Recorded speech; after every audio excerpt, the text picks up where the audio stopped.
All right, Coach, we're going to get started with Kellen Olsen with Arizona Sports. Hey, Monty, just curious your overall thoughts on the game. We weren't that great tonight. With the 19-point first quarter, what were you seeing offensively that led to those struggles? We certainly didn't play the way that we played in the second half the other night, which is all we talked about. And we just moved the ball. When they double teamed us, we got off of it and shared it, and we had high, efficient shots.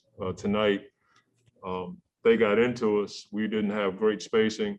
The ball didn't move particularly well in the first quarter. But the reality is this is 2 games in a row where teams have come out with playoff intensity, and we haven't started games well or played it well in the first half to have some momentum going in the halftime. We've had to come out of halftime and try to dig ourselves out of a semi-hole the other day. And then today, from an intensity standpoint, I thought we were way behind.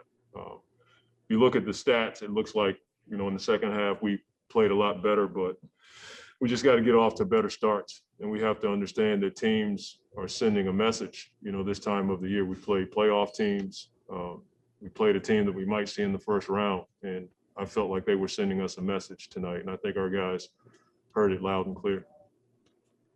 Next, we'll go to Cameron Cox with 12 News and then Dwayne Rankin. And Monty, what do you think is the reason for the drop-off in intensity these past 2 games? Don't know. I mean, if I knew, I'd fix it right away. Maybe teams, we've said it before, we have a target on our backs. We've been a pretty good team, one of the best records in the league since beginning of April, I saw today or yesterday. So that puts a huge target on your back, which is a good thing, but we have to understand that and match the intensity and exceed what other teams are imposing on us, which is what we did the other night. We just couldn't do it well enough tonight. And, Davis was Davis. We doubled him. He kicked it out for threes. We didn't double him. He scored. Or he got fouled. He shot 17 free throws. So I thought he controlled the game for the most part. Next is Dwayne Rankin. Because we obviously know Davis is such a tough cover. Do you feel like it was the pre-defense on him and allowing him getting to certain spots, or was it something else in terms of defending him specifically? I just didn't think he felt us enough.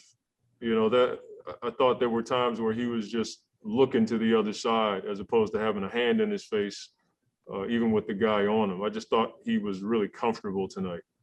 I think the first 3 of the game, I believe, we weren't really into him, and he could see the other side of the floor. It was a 2-on-1 situation. He just swung it to the other side. They got a 3 to start the game. And I thought that's how the night was for him. I just didn't think he felt us enough, and he took advantage of it. He's a big, strong kid, young man. And if you look at the numbers, he had a dominant performance. And quickly following, we talked before about Cameron Payne being a scorer and the 22-point night he had. Seeing that, and that really kind of got you guys back in the game somewhat with the way he was playing, right? Yeah, I mean, as I said, he's an asset in that way. He can score the ball. He can get to the basket. That's what he does. But, we just didn't get enough stops tonight. I mean, we come out of halftime and we give up a 39-point third quarter. And so we needed Cam to come in there and give us some juice tonight. And we just didn't start the game with it. We certainly didn't start the second half defensively with it. And so on nights like that, you need somebody like Cam to give you a bit of a jolt. Final question is going to be Gina Mizell. Hey, Monty, to kind of build off of the point about Cam Payne, just was there anything that you saw in that run that you guys made to make it a single-digit game that kind of unlocked that you're like, okay, that is something we can take with us, or is still just the start of the first half and second half what you're going to focus on? No, I think that, we'll be able to show the guys, like during that segment, we were getting stops. That's how Cam was getting out and running and getting to the basket, hitting threes. He's capable of playing that way, but the floor is much more open for a guy like Cam Payne when we're getting stops. And during that segment, we got a few. But you look at the quarter points, 30, 29, 39. Like, we're a team that, prides ourselves on keeping teams in the 20s. You're going to give up a 30-point quarter ever so often, but the only decent defensive quarter we had was the fourth quarter. It was just too little, too late.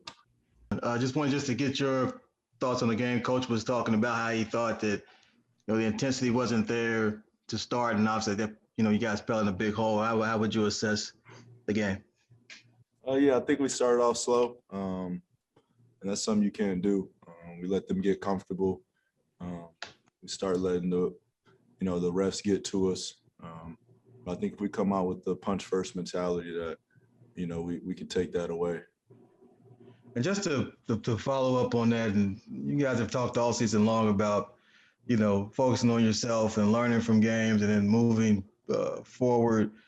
Coach has said the last two games that's been the case. You get any sense of why the intensity hasn't been there from the start? Because he's feeling as if you guys are having to dig yourself out of a hole as opposed to imposing the will right away and making that be the other way around. Other teams have to do that against you guys. What was the question, Dwayne? The question was just how do you in terms of flip that, in terms of not having that edge from the get and then regaining that at the start of game like you guys have done earlier in the year? Yeah, we just have to come out ready to go. As simple as that.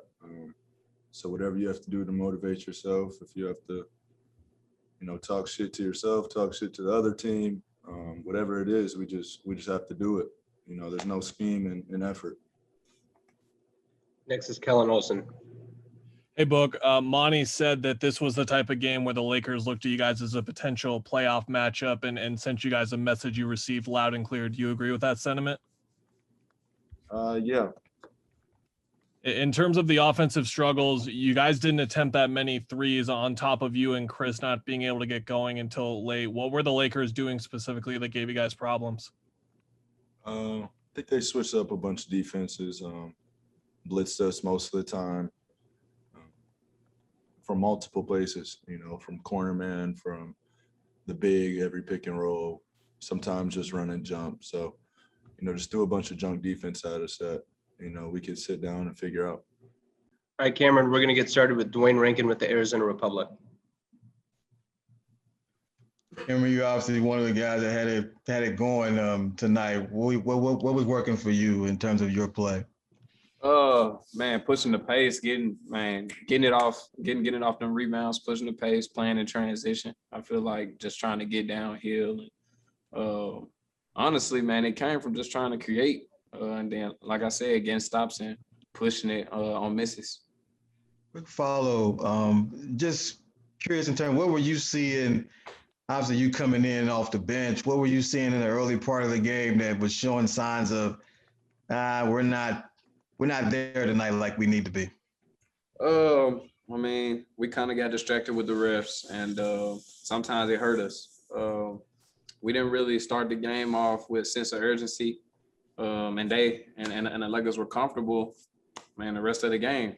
Sometimes we gotta be the ones to send the message instead of the other team coming right in and sending the message to us.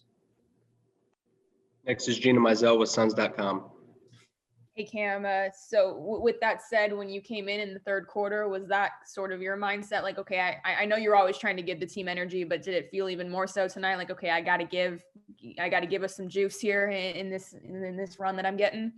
Not really. I mean, every game I just try to come in and do my role. And I live with what comes with it. And tonight it was me being aggressive and scoring the ball. Some nights it might just be me getting steals or me boxing out. But it's the little things that I feel like I come in and do that helps the team out as a whole. And that's just what I try to do every night. Just find a way from watching on the bench, find a way to help the team. And I mean, tonight it was me scoring the ball, getting downhill, finding my guys, and putting the ball in the hole. Book was just saying when he was on here that each individual guy has to sort of do what they need to do to get themselves motivated and ready to go from the jump. Just what do you do before a game to just make sure that you're in the right mindset, that you're amped? Just what's kind of your routine to get in that right headspace? Try my best to get my energy up here, past the screen, get my energy up there. That's my job. So I know they post a video of me, man, just trying to get my teammates hype, do handshake before the game, yelling, screaming, just try to get my energy right. Even though it looks like, I'm trying to get them up, but I got to get myself up as well. It's been a long season, so it's kind of hard. But I just, I feel like that's a part of my job. That's part of my job here in Phoenix. Bring energy, get my teammates up. Just try to like I say, try to bring the energy. What they call me, I'm the haboob or something like that. So I just try to do that every time I get down on the court.